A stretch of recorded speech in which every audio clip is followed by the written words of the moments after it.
नमस्कार, आप देख रहे हैं खबरिया डोज और मैं सलोनी शिवा। उत्तर प्रदेश के इटावा में एक यादव जाति के कथावाचक की पिटाई हुई, चोटी काट दी गई। ये घटना बहुत ही निंदनीय और शर्मनाक है और उससे कहीं ज्यादा खतरनाक है वो आग जो अब सोशल मीडिया और कुछ घिनौने मीडिया चैनलों के जरिए पूरे देश में फैलाई जा रही है। अब गांव गांव में ऐलान हो रहे हैं कि जो ब्राह्मणों से पूजा कराएगा वो दंडित होगा। वीडियो में आगे बढ़ेंगे उससे पहले आप ये वीडियो देख लीजिए। यदि कोई भी समाज का व्यक्ति, परिवार का व्यक्ति यदि ब्राह्मण या पंडित से पूजा पाठ कराता है, शादी ब्याह और देव काम में लाता है तो उसको दंडित किया जाएगा समिति की ओर से। अब जरा ध्यान से समझिए, कोई भी ब्राह्मण अगर किसी पर हमला करे तो वो आरोपी है, उसे सजा मिले, लेकिन पूरी की पूरी जाति को अपराधी बना देना, ये कौन सी पत्रकारिता है और कौन सी इंसानियत है। बड़े मीडिया चैनल सब टीआरपी के लालच में ब्राह्मण विरोध का खेल खेल रहे हैं, थंबनेल्स बन रहे हैं, ब्राह्मणों की गुंडागर्दी, कथा पर ब्राह्मणों का कॉपीराइट। तो भाई, कॉपीराइट किसने मांगा है? किसी भी धर्म ग्रंथ में ऐसा नहीं लिखा है कि कथा कहना सिर्फ ब्राह्मणों का अधिकार है। लेकिन सवाल यह भी है कि उस कथावाचक ने अपनी जाति क्यों छुपाई, क्यों फर्जी आधार कार्ड बनवाकर कथा कहनी चला गया।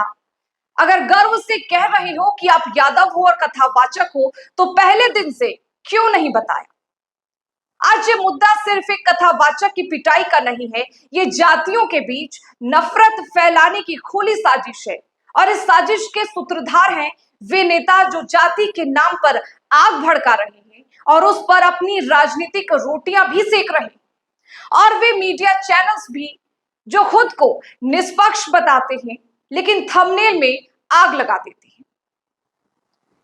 एक वो दौर था जब सोशल मीडिया पर झूठी पोस्टें वायरल होती थी और अब वही पोस्ट कुछ नामी चैनलों की ब्रेकिंग न्यूज बन रही। न तथ्यों की पड़ताल, न दोनों पक्षों की सुनवाई, बस आग लगाओ और टीआरपी बटोरो। अब आपके सामने पेश करने जा रहे हैं वो आंकड़े जो बताती हैं कि क्या वाकई मंदिरों पर ब्राह्मणों का कब्जा है। तो सुनिए, national commission for minority report के अनुसार भारत के लगभग 60% मंदिरों में पुजारी गैर ब्राह्मण है। तमिलनाडु, केरल, कर्नाटक और आंध्र प्रदेश में हजारों मंदिरों में शूद्र, दलित और ओबीसी पुजारी नियुक्त हैं। गुजरात, महाराष्ट्र और बंगाल में भी कई प्रसिद्ध मंदिरों में ब्राह्मण नहीं बल्कि स्थानीय समुदाय के लोग पूजा कराते हैं। साथ ही भारत में कथा वाचन अब केवल ब्राह्मणों तक सीमित नहीं रहा।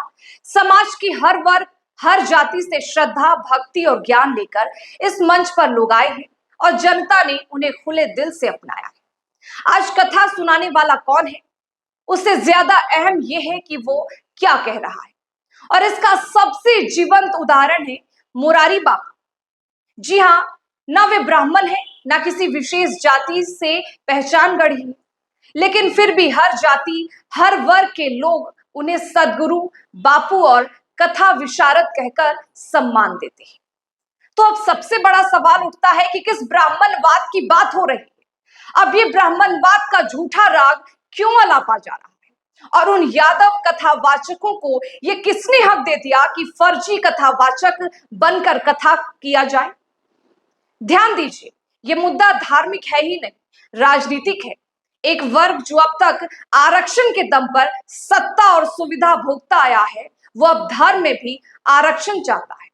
मंदिरों में पुजारी भी जाति से तय हो, ये मांग अब खुलेआम की जा रही है, और जो ब्राह्मण घर घर जाकर पूजा पाठ कराता है, कथा सुनाता है, शादी विवाह कराता है, उसे अब गाली दी जा रही है। मीडिया ट्रायल में भी पूरी एक जाति को कटघरे में खड़ा कर दिया गया है, और इस खेल में सबसे बड़ा दोष उन्हीं मीडिया वालों का है जो अब पत्रकार नहीं, जातीय भड़काऊ एजेंट बन चुके हैं।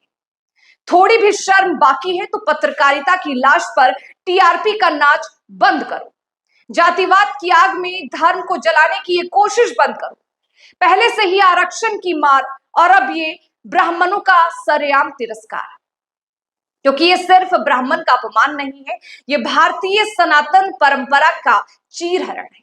और श्री राम, सबरी और केवट के उदाहरण देने वालों को याद दिला दे कि उसी रामचरितमानस में लिखा गया है कि विप्र निंदक नर अधम घोर नरक महु परहि, जन्म जन्म हरिजान कबहू न पावहीं गरहि।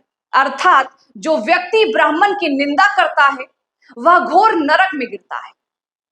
वह चाहे कितना भी भगवान का नाम ले ले, कभी मोक्ष नहीं पाता है। फिर हाजिर होंगे देश और दुनिया से जुड़े तमाम अपडेट्स लेकर। तब तक बने रहें हमारे साथ और देखते रहें खबरिया न्यूज़।